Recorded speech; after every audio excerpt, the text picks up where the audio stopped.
The types of projects which are amenable for precasting is the ones which are repeatable. The ones which are repeatable. Before we go into that, I just want to go very quickly into some of the points which we are very familiar with. Last class we were looking at some of the design consideration. If you are going to design a precast or prefabricated unit, these are the points which you will be looking at. First and foremost is the jointing. What type of jointing you are going to have? Whether it's just going to sit on something, whether you're going to bolt it to something, or is it that there's going to be a notching system which will not prevent it from moving around. Second thing is the capability of your casting yard. Is your casting yard capable of handling such a huge element? Or if suppose you are going to go for a small element, you may find that you are finding a trouble in loading the element or storing the element. Okay. Then the other important thing is the transport consideration. How big or how big can you go? Depends on the type of transportation which you are going to be using. Then the other important thing is handling and placing. What kind of equipment are you going to use in handling the element? Is it going to be one crane or two cranes, or what would be is there going to be some other derrick mechanism? Whatever you are going to think of, all of that has to go into your planning stage itself. Otherwise what happens, you may have done a lot of work, end of the day you are not going to be able to place it in position. And finally, it is this modularity and standardization. Are you going to be able to get a standard pattern?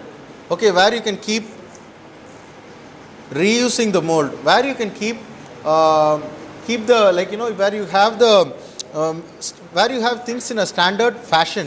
When you say standard, it will all look the same, and you can all handle it the same way and stuff like that. And again, profit in a precast system is only by numbers. If you are having more number of elements which you can precast with the same kind of mold or same kind of handling, what would you like to share, please? You have something to say?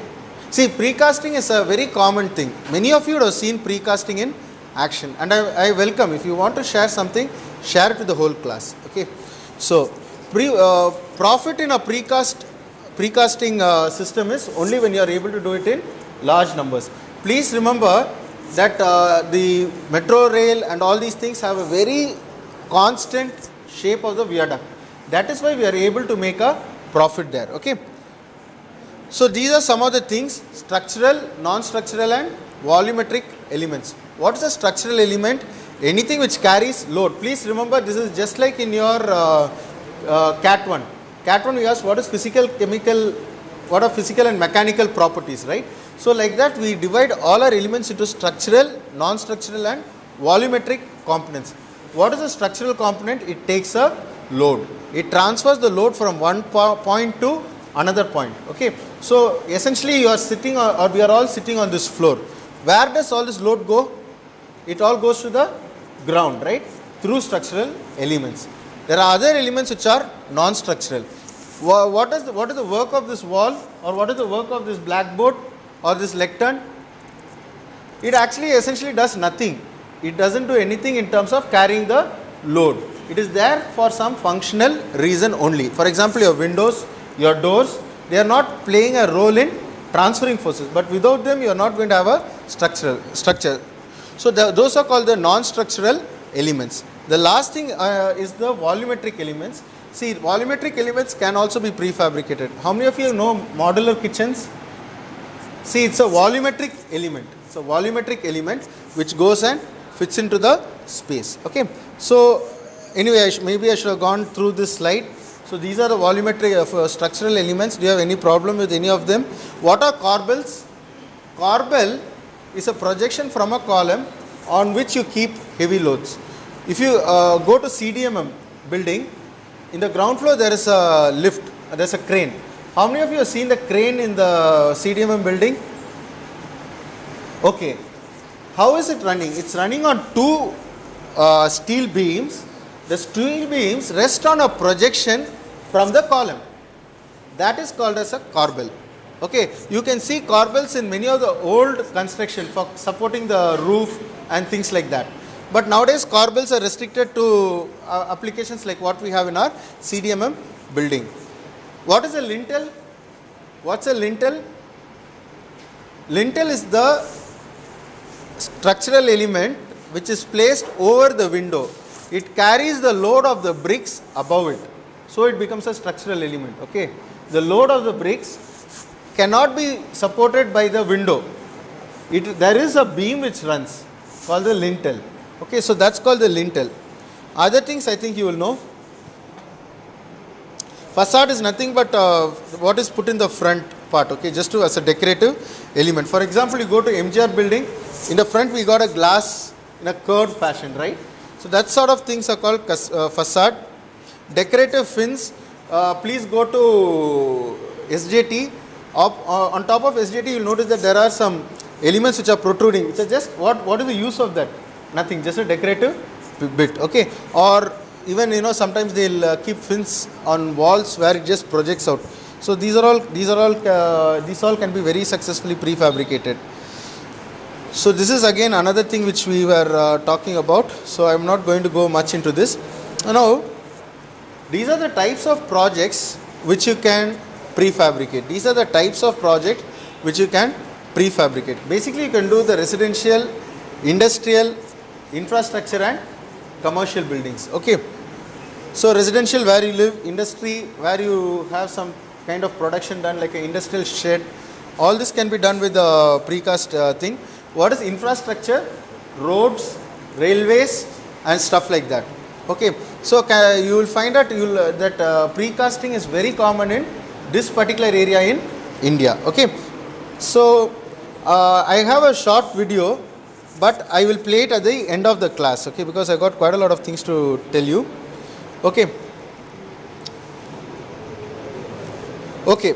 So India has a code for the precast units. Okay, I'm just opening that code. It is IS 15916. IS 15916 is the code which is used for. Okay, this is the code which is used for precast units as per the Indian standards. Now, I am going to go through this code. Okay, if you don't know how to read a code, this is a good chance for you to go through it. Okay, see, basically any code is referred by the number. Okay, you can see it everywhere. If you see your gas at your home, the gas stove has an IS number. So these are some place, your water heater has IS numbers, and in which year it has been published. Usually what happens is you may have something called reaffirmed. Reaffirmed means after 20 years they still feel that the code is worth continuing with the same wordings. Okay, typically every code will have some corrections. So these will be issued periodically by the Bureau of Indian Standards. Okay, so in India we have the Indian code. Now please look, all the terminology which is there, which is used in the code, is given in the first part. Okay, always this terminology is the first part of a code. Okay, so in this one, maybe the sandwich reinforced concrete panel is something you might not have heard. What is this? A sandwich panel is nothing but, where you have more than one panel with some medium in the middle. Usually it is insulating material. Usually it's an insulating material, and self-compacting concrete doesn't need any vibration. It will flow into place and then it will be compacted. Shear connector is a very important term. See, usually in many of the construction, they'll keep a steel element which is prefabricated and brought into place. So then they'll pour concrete on top of it as a decking. Decking is the place where somebody can walk or where a vehicle can move. So to ensure that there is a good connection between the concrete and the steel, we use the shear connectors. Okay. So other than that, you please just go through this. Now remember that we have some criteria for selecting materials. The whole thing is put in this code book itself. The entire thing is there in the code book. Then you have the other details. We are talking about plans and all those things, right? All of them are here. All of them are given here. And if you feel that you have any doubt after going through this code in light of our lectures also, please feel free to ask. So all the components, whatever are done, for example, flooring and roofing scheme, what is the length, what is the width to which you give, all of them, all of those things have been standardized. And above all, see this table, it gives the product tolerances. This gives the product tolerances. Remember, we were talking that tolerances will be given in brackets as a plus or minus dimension. So if you are doing it according to India, this is the tolerance which has been given for various elements, including how much it can be twisted, how much flat it what is flat, what is the definition of flat. All of these things have been given here. Okay, maybe this lintel and chaja is nothing but sunshade. Okay, chaja, there's one word which is given here. Chaja is nothing but sunshade, and all the units, all the various kinds of units which can be done is also given here. All the various kinds of units is also specified here. Okay, we were talking about design considerations, right, the last class. Now if you look at this code, they are also giving the specifying the design consideration. Maybe they are using some other extra words, okay, like it should be strong enough, it should also be stable enough, okay, it should also take into account all the handling stress. Of course, you understand what stable is, I am sure. Okay, one very important thing is probably something which we didn't touch earlier. It is this progressive collapse. What is progressive collapse? If one element collapses, the entire system should not collapse. The entire system should not collapse. Such a thing is called a progressive collapse. Okay. See, for instance, one of the World Trade Center towers collapsed almost very quickly after the attack. Okay, such a collapse is a catastrophic collapse. It just collapsed. The building just was destroyed in a very short period of time. So that is not permitted. So when you are designing itself, what they try to do is, if suppose an earthquake load comes, probably these elements can fail. So like that, they will have a load path which they determine in the initial stages itself. So what all can go, what all should not go. Okay. So these are some of the way the loads have to be taken. Maybe you will not be able to appreciate that very much. However, the other things are fairly straight. Okay. The other thing is the joints. Okay. What are the requirement for joints? That is also here. Okay. And all the tests which you have to do for the various elements is also covered in this code. Okay. So by and large, if you look at it, there's a lot of other things also which you will find that is an extension of whatever we have gone through. Okay. So please make a note of this code, IS 15916, IS 15916. This is the code book which you are going to be using to demonstrate that you have understood prefabricated construction in your, even in your CAT exam. Okay. So I will just I'd just like to show you one okay, I just like to show you this particular video on the stages of construction of precast elements.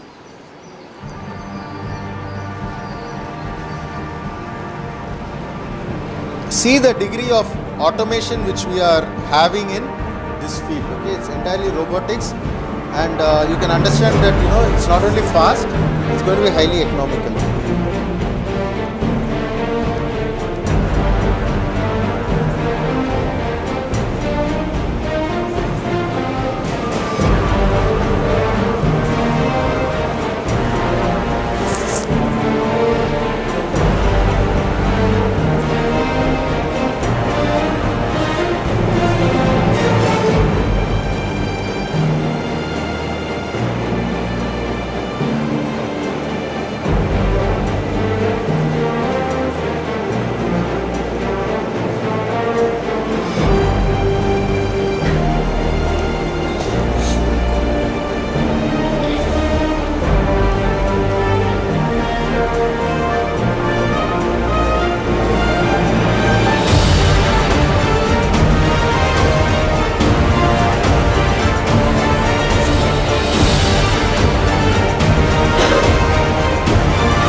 that means the ducting for your cable.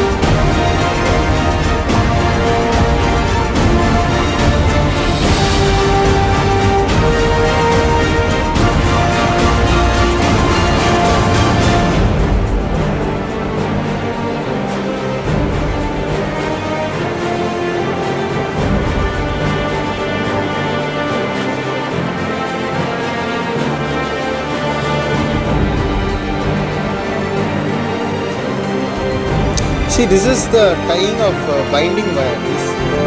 Can you see the scoop which they use? This is a standard practice across the world. Most of these operations you find that you can also automate.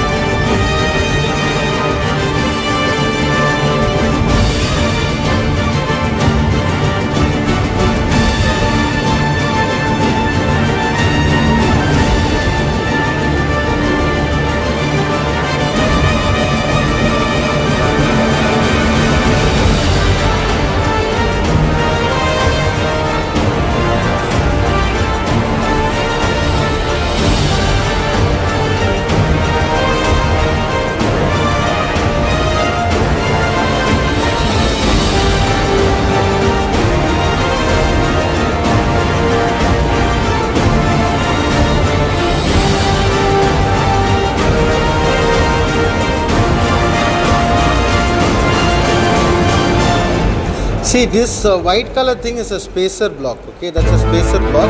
It ensures that all the elements are kept in the correct spacing. So cover should be there, space between the steel and between the steel reinforcement and the atmosphere. Okay, that's essentially cover.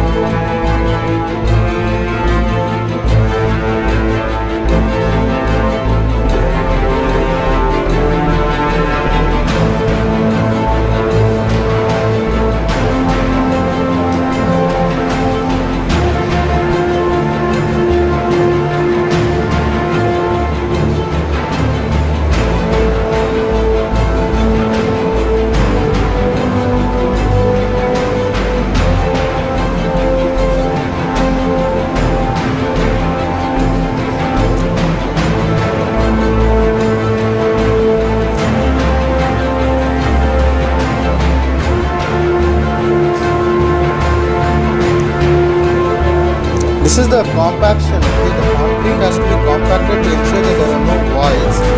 Okay, and then they are also going to rotate the element.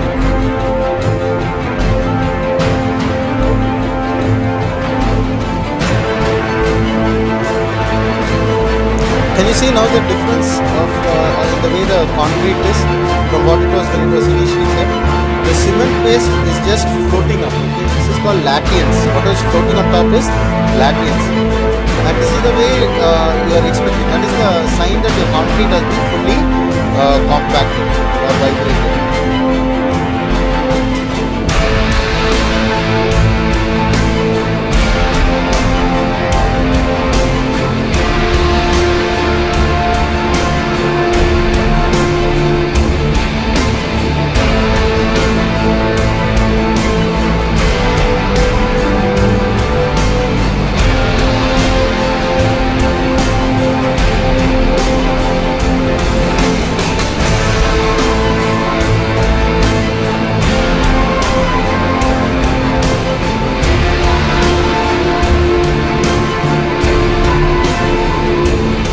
Can you see this is a continuous operation? People on the other side are starting to do the initial stages, okay, of whatever is done on this slab.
saw your sandwich panel. No, actually, maybe it's not a sandwich panel.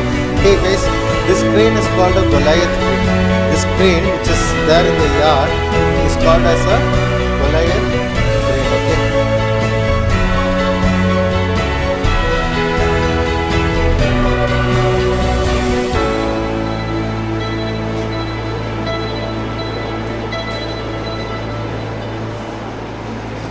Fine. So I hope you found it informative. All the steps which are there are all common for most of the prefabricated works.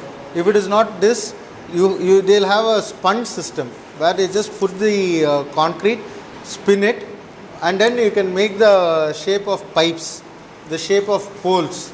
Okay. In fact, in the last project which I was working on in the industry, we used what are known as spun piles. Okay, it was just because of the centrifugal action, it will be made into the shape, and then it's just allowed to cure, and it comes to site. They hammer the pile in place, and it forms a foundation. Okay, so I hope you found this informative. So basically, the one more point, the slide got deleted. Who are the people who are stakeholders, or who are all the people who work in a precasting system? Okay, the people who work in the precast system are, okay, first and foremost, the of course it's the owner. Then there is the design. Okay, many of the things, did you notice that the number of items which have been standardized? India has standardized. Countries like Hong Kong and Singapore, they all have very good standards. Okay, for precast and prefabrication.